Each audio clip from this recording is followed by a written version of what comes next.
I've been told that I was a little too harsh on my review of Captain America Civil War.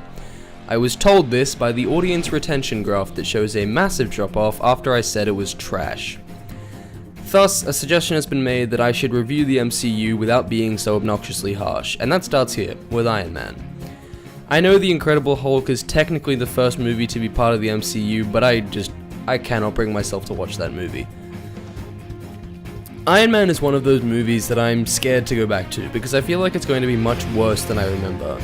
I'm honestly pleasantly surprised by how well made and written this film is. It has its down moments and its cliches, but Iron Man manages to present itself as just one movie, with character arcs and a plot, and surprisingly good visuals. There are things that you come to expect from an origin story. They all seem to suffer from two-halves syndrome. Half of the movie focuses on the actual origin of the hero, and the other half has the big villain fight. The thing Iron Man does well is that the villain is present throughout the film, as opposed to a last-minute addition to the plot for that satisfying finale. The villain is, in some sense, what creates Iron Man, and the way that it happens strongly plays into the characters of both Tony Stark and the villain.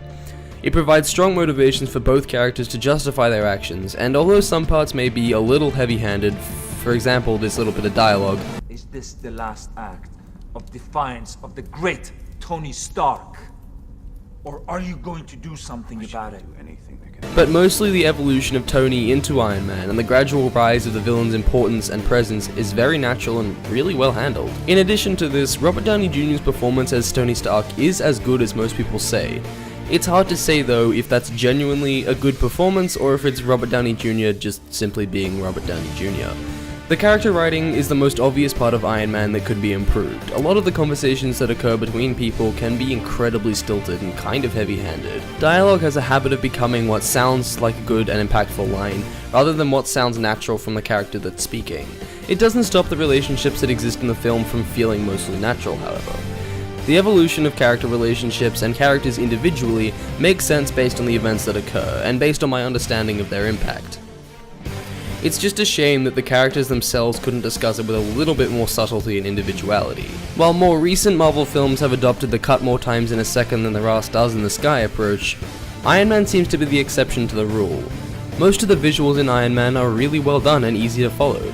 The editing isn't anything special for scenes that aren't action-packed, but the action scenes have a pace and rhythm that the editing follows really well. The editing is also stellar in the opening cave scenes. It shows the conditions and the treatment of Tony Stark and Jensen quite well, utilizing point-of-view shots in some pretty unique ways to get the tone across.